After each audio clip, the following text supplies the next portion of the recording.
The biggest news about the new BMW M5 is definitely its all-wheel drive system with 3 driving modes: 4WD, 4WD Sport and 2WD. The principal hardware components of MX-Drive are based on the BMW X-Drive Intelligent all-wheel drive system and the Active M differential, while the central M-specific driving dynamics control software takes care of orchestrating the various components to extremely innovative effect. Under the hood, a turbocharged 4.4-liter V8 engine kicks out a hearty 600 horsepower and 553 pounds-feet of torque. This bests the previous model's output by 40 horsepower and 53 pounds-feet of torque. Remarkably, peak torque sets in at just 1,800 revolutions per minute, and it remains constant up until 5,700 revolutions per minute. This is the fastest BMW M car today, with a standard sprint of 3.2 seconds. While the new BMW M5 might not look drastically different from the old car, it absolutely is. It's different in size and shape as well as being completely different under the skin. The new F90 M5 is on a completely new chassis, new engine, transmission and powertrain. It's also far faster and more dynamic. When it goes on sale in spring 2018, the M5 will initially be offered in a first edition trim that adds a numbered plaque, 20-inch wheels, red paint and white leather. Only 50 examples have been dedicated for the US.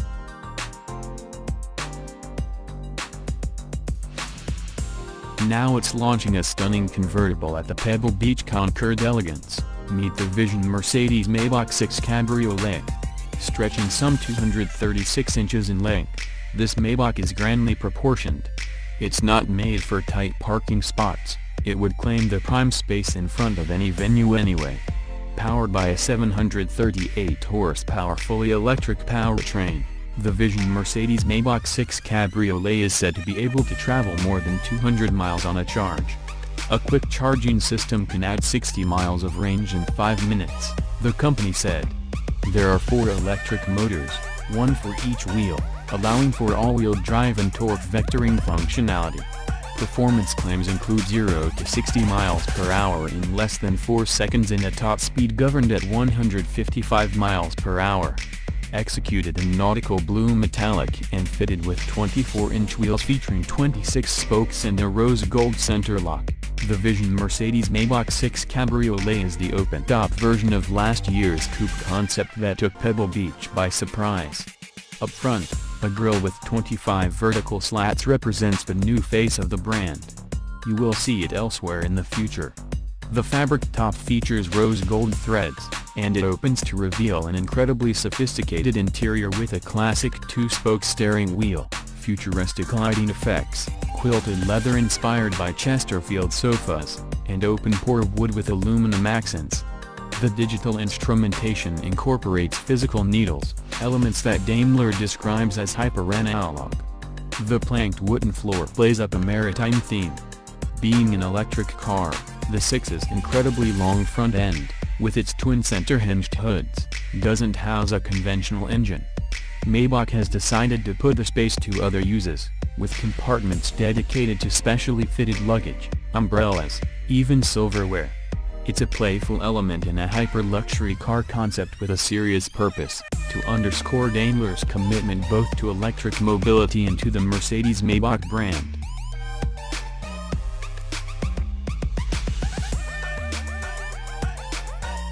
The Ferrari Portofino, named after an Italian fishing village, is the latest entry-level prancing horse. But its specs don't exactly sound like entry-level stuff. A 3.8-liter, turbocharged V8 puts out about 590 horsepower and 561 pound-feet of torque. Thanks to new pistons and connecting rods, as well as a new intake design, the engine puts out about 37 more horsepower than it did in the California T. It'll hit 62 miles per hour in 3.5 seconds and it'll keep going past the 200 miles per hour mark. Yeah, this is totally some entry-level stuff. Handling should be stellar thanks to an electronic rear differential that balances output between the 2 rear wheels. It also packs electric power steering, another first for Ferrari's entry-level vehicles. The magnetorological dampers have been tweaked to further reduce body roll, as well.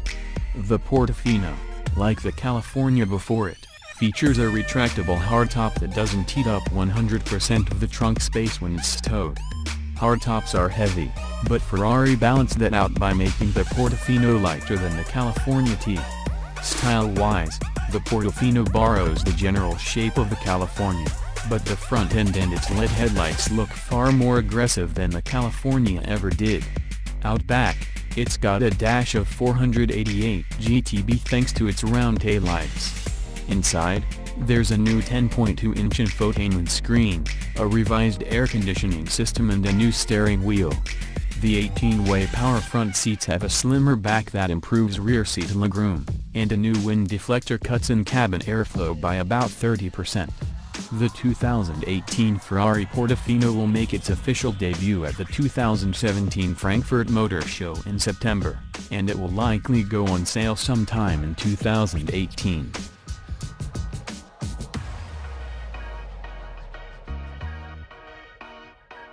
Surprisingly little changed between the T Roc concept and the production version.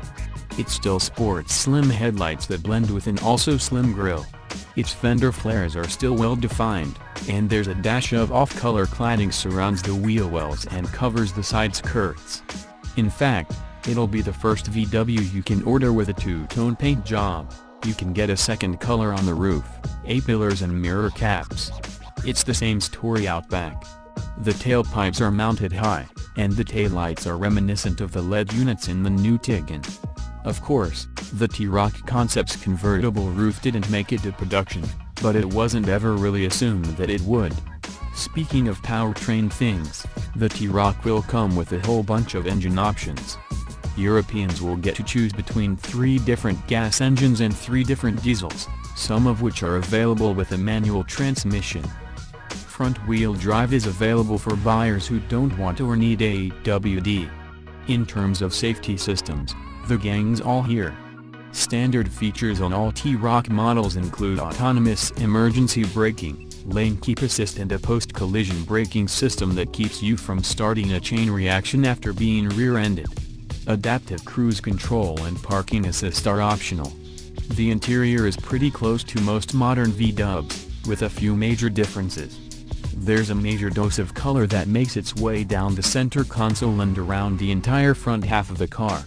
There's a big infotainment screen in the middle, as well as another screen replacing the gauge cluster. A mode switch beneath the shifter will offer different ways to get over various terrains with the T Roc's optional all-wheel drive.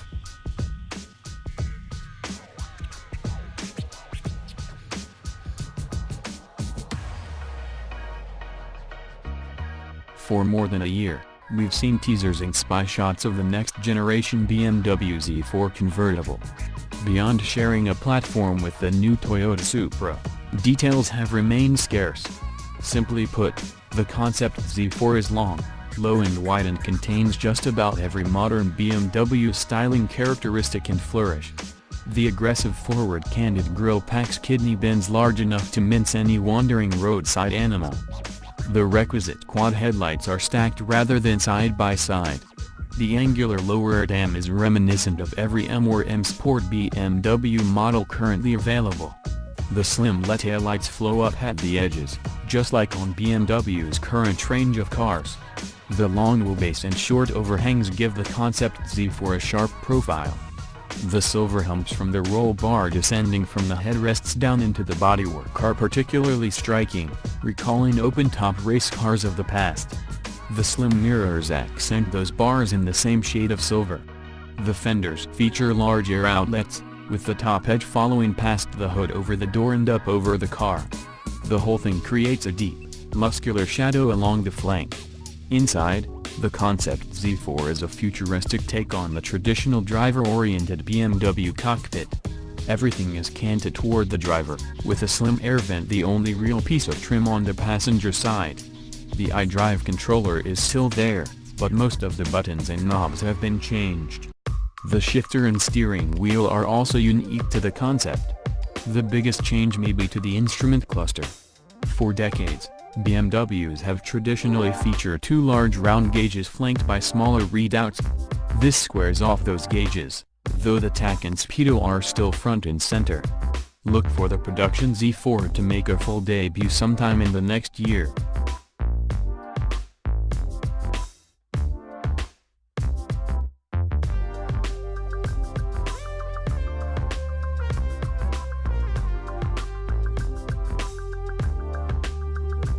The Pagani Zonda HP Barchetta was revealed at Pebble Beach this weekend, one of only 3 that will be produced. It was created by company founder Horacio Pagani and his team for Pagani's own 60th birthday as a tribute to the car that was first introduced 18 years ago. It's possible they will be the last 3 Zondas built. The HP Barchetta is the work of the Uno de Uno division, which consists of a team of specialists that create one-off and extremely rare customized cars that supposedly exceed the Zonda's usual high-quality standards. Noteworthy elements include the cropped windshield, carbon titanium composite components from the Huayra and the contrasting wheels. Those on the left are silver, those on the right are blue. Inside, the seats are from the Huayra and done up in ivory leather with tartan elements and blue leather highlights. The steering wheel is also trimmed in blue leather and wood, the latter one of the several elements inspired by classic motorsports. Power comes from a Mercedes-AMG V12 sent through a 6-speed manual transmission. Carbon ceramic Brembo brakes handle the stopping.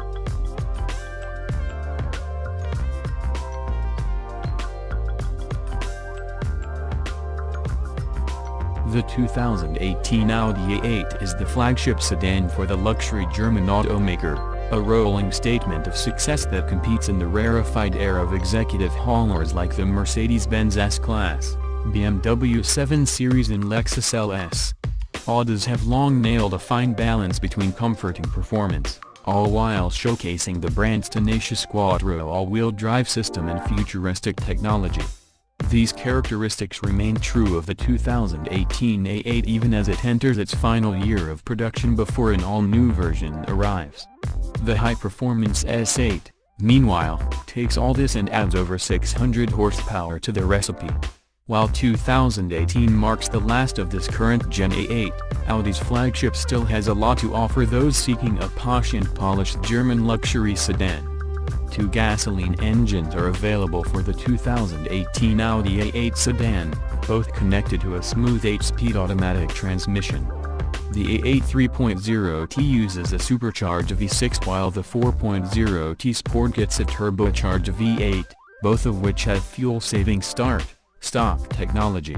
The star athlete, however, is the S8 Plus with its 4-liter turbo V8 tuned to make 605 horsepower.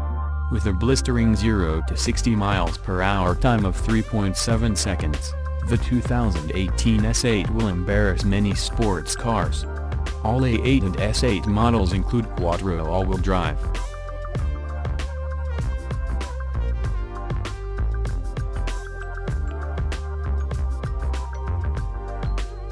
The redesigned 2018 Maserati GranTurismo was revealed, as company CEO Reid Bigland rang the closing bell at the New York Stock Exchange. Slated to go on sale later this year, it is the first major revamp of the vehicle since its introduction 10 years ago. The redesigned GranTurismo will feature 2 variants, Sport and MC, the latter of which was shown in New York. Both models will be powered by a 454 horsepower 4.7-liter V8 engine mated to a 6-speed ZF automatic transmission. Performance is up, with the GranTurismo Sport accelerating from 0 to 62 miles per hour in 4.8 seconds and a top speed of 185 miles per hour, while the lighter track-oriented MC is a tenth of a second quicker to 62 and tops out at 186 miles per hour. The new look of the GranTurismo was inspired by the Ferrari concept and resulted in a pronounced shark-like nose with a hexagonal grille. New, lower ducts give the car a more aggressive look and improve airflow and reduces aerodynamic drag. The rear of the car has also been restyled with a tidier look and 2 different treatments for Sport and MC models. The 4-passenger cabin features individual bucket seats clad in poltrona frau leather upholstery. Other interior upgrades include a new, high-resolution 8.4-inch touchscreen with Apple CarPlay and Android Auto compatibility, a redesigned center console with a new double rotary knob trimmed in forged aluminum.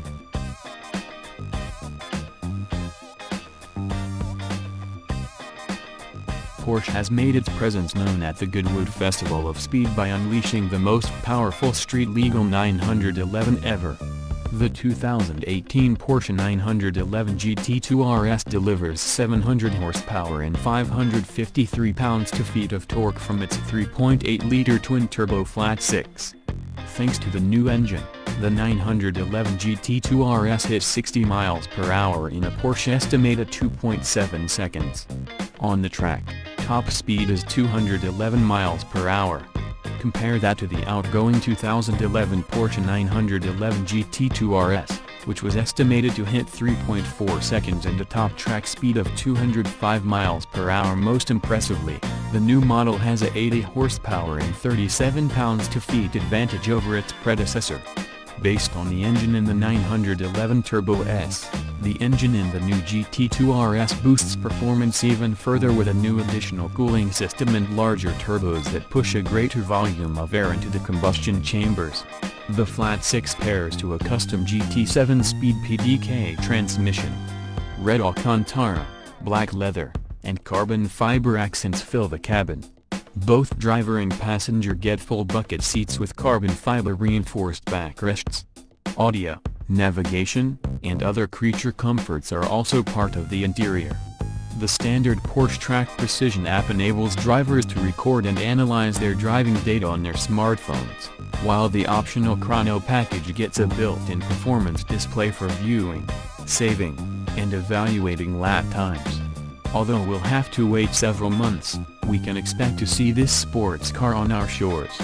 The 2018 Porsche 911 GT2 RS goes on sale here in early 2018.